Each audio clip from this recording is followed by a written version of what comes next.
안녕하십니까. 캐드신 신동진입니다. 교재 169페이지 연습도면 4번 도어 가이드 조립도 분해도를 작성을 해보겠습니다. 새 문서 A3 도면 양식. 도면 양식을 수정을 하겠습니다. 왼쪽에 있는 작업 트리에서 A3 도면 양식 오른쪽 버튼 정의 편집.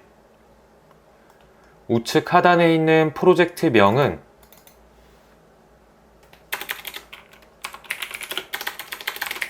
도어 가이드라고 하겠습니다. 그리고 컨트롤 엔터. 척도는 NS로 하겠습니다. 컨트롤 엔터. 스케치 마무리, 저장. 투상도를 배치를 하겠습니다.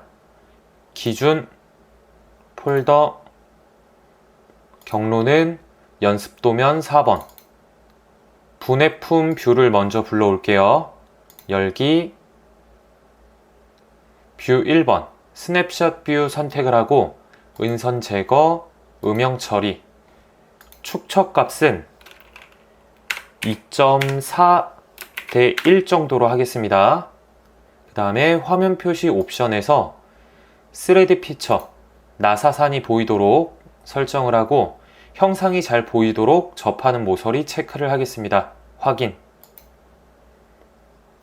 분해품 뷰를 왼쪽으로 배치를 할게요. 네, 이 정도면 적당할 것 같습니다. 이번에는 조립품 뷰를 배치를 해볼게요. 기준, 폴더, 조립품, 열기. 뷰 큐브에서 우측 면도로 배치를 하겠습니다. 축척 값은 그대로 설정을 할게요. 은선 제거, 음영 처리. 화면 표시 옵션에서 스레드 피처, 접하는 모서리 체크, 그리고 확인. 우측으로 배치를 하겠습니다. 분해품 뷰에서 각 부품들의 조립분해 관계를 나타내곤 있지만 이 바퀴 부분에 내부의 조립 관계를 파악을 하기가 어려울 수도 있겠죠. 이럴 경우에는 이 일부만 단면 처리를 해서 그 부분을 확대도, 상세도로 작성을 하면 조립 관계를 파악을 하기가 더 쉽습니다. 브레이크아웃 기능을 통해서 이 일부분을 단면 처리를 하겠습니다. 브레이크아웃을 사용하기 위해서는 스케치가 필요하겠죠. 스케치 시작 클릭하고 그 다음에 뷰 클릭하고 직사각형. 네, 왼쪽에 있는 바퀴의 단면을 나타내기 위해서 사각형을 중앙 정도까지만 그릴게요.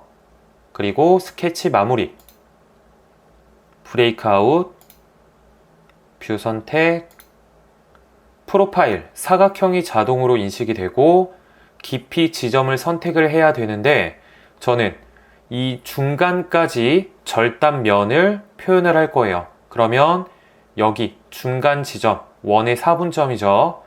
이 끝점이 원의 4분점에 해당이 됩니다. 그럼 이 끝점을 클릭을 하고 확인을 누를게요.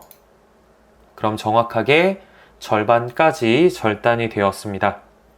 왼쪽에 있는 작업 트리를 보겠습니다. 뷰 왼쪽에 이렇게 번개 모양이 표시가 되면 오른쪽 버튼 모형 업데이트를 클릭을 해주시면 돼요. 그리고 다시 투영 뷰 클릭을 하고 뷰 2번 클릭을 한 다음에 이렇게 등각 뷰를 배치를 하겠습니다. 오른쪽 버튼 작성. 약간 아래쪽으로 내리고 오른쪽으로 배치를 하겠습니다. 오른쪽에 이렇게 일부분을 단면 처리를 했는데요.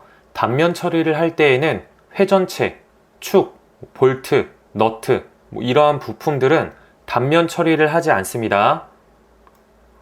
우선 이 볼트는 단면 처리를 하지 않았고 그리고 이러한 너트들 또한 단면 처리가 되지 않았죠.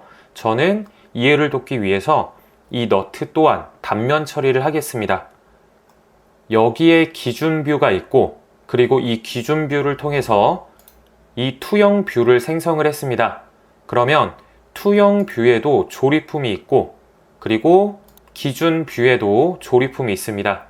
기준 뷰에 있는 조립품의 단면 옵션을 설정을 하셔야 돼요.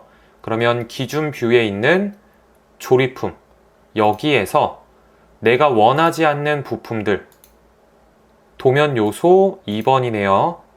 부품에 마우스 커서를 올려 놓았을 때 뷰에 빨간색으로 활성화가 되는 것을 확인을 하시면 돼요. 만약에 저처럼 6번 육각 렌치 볼트가 단면 처리가 되어서 보이시는 분들은 오른쪽 버튼을 누르고 단면 포함해서 단면 없음을 선택을 해주시면 돼요. 그리고 4번 육각 너트 단면 처리를 할 거죠. 그럼 오른쪽 버튼을 누르고 단면 체크, 그리고 또 아래 4번 오른쪽 버튼 단면 체크, 그러면 단면 처리가 된 것을 볼 수가 있습니다. 이 상태에서 단면 처리를 하긴 했지만 형상들이 작아서 조립 관계를 파악하기가 어려울 수도 있습니다. 이럴 경우에는 상세 뷰를 추가적으로 배치를 하는 게 좋습니다. 상세 클릭을 하고 그 다음에 등각 뷰 클릭하고 축척은 5:1로 5배만큼 확대를 하겠습니다. 울타리 쉐이프 원형, 절단 쉐이프 부드럽게, 그리고 원의 형태로 경계가 표시가 되도록 체크. 그 다음에 우측에서 확대하고자 하는 영역 클릭을 해서 원을 그려주겠습니다. 그리고 원하는 위치에 배치를 할게요. 그 다음 등각 뷰에 있는 이 원을 적절하게 초록색 점을 드래그를 하고 원의 형태를 변경을 해줄게요. 그리고 위쪽에 있는 레이블 텍스트 아래쪽으로 배치를 하고 더블 클릭을 해서 가장 앞쪽에 확대도라고 작성을 하겠습니다. 컨트롤 엔터. 마찬가지로 레이블 텍스트 더블 클릭을 하고 전체 다 드래그를 해서 색상을 검은색으로 확인. 이 도면을 보는 제작자들은 이 확대도를 통해서 각 부품들의 조립 관계를 쉽게 파악할 수가 있겠죠. 이 확대도에 있는 이 해칭선은 절단된 단면을 나타낼 때 작성하는 선입니다.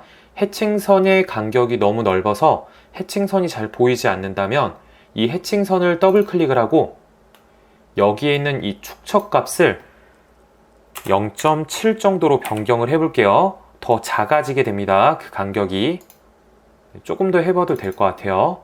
한 0.5 정도로. 네, 이런 식으로 해칭선의 간격, 축척 값을 통해서 변경을 할 수가 있습니다. 투상도를 모두 배치를 했다면 품번 기호를 기입을 하겠습니다. 주석, 품번 기호, 원하는 부품, 클릭, 그리고 확인. 컨트롤 키를 누른 상태에서 정확하게 수평으로 배치를 할게요. 더블 클릭. 반복적으로 클릭, 컨트롤 키, 더블 클릭.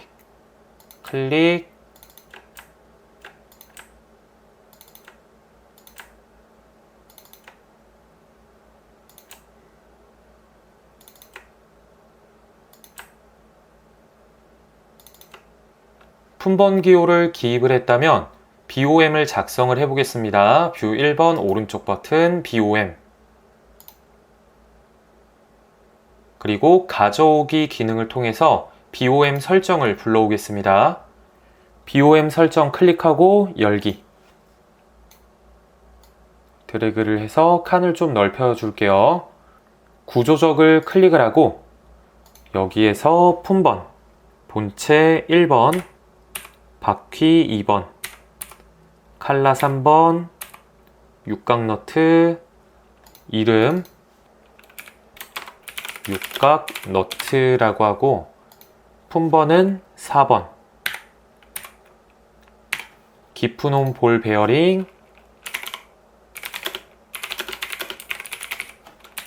그리고 둥근 머리 육각 렌치 볼트, 품번은 6번, 본체 재질,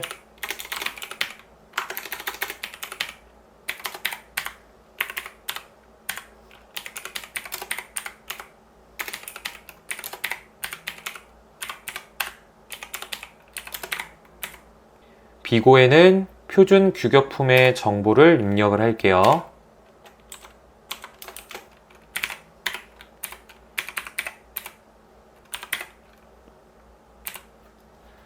모두 다 입력을 했다면 종료.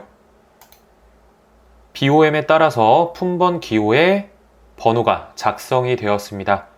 우측 하단에 부품 리스트를 삽입을 하겠습니다. 부품 리스트 클릭하고 뷰 클릭하고 확인. 우측 하단 꼭지점 클릭. 그리고 품명이 너무 길어서 다음과 같이 각 행들의 간격이 다르다면 이 선 하나를 드래그를 해주시면 이런 식으로 조절을 할 수가 있습니다.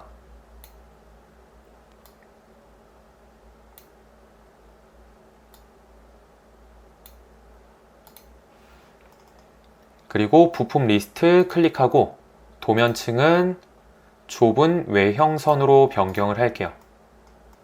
중심선을 작성을 하고 치수를 기입을 하겠습니다.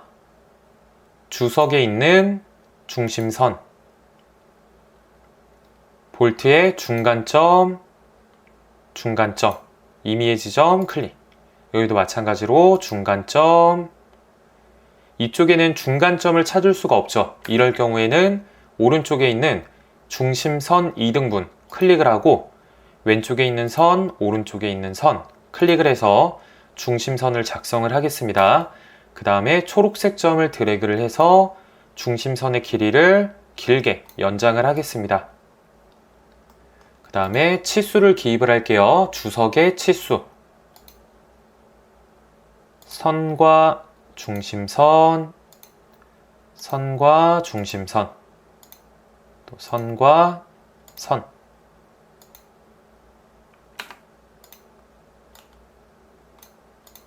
다시 치수, 선과 선.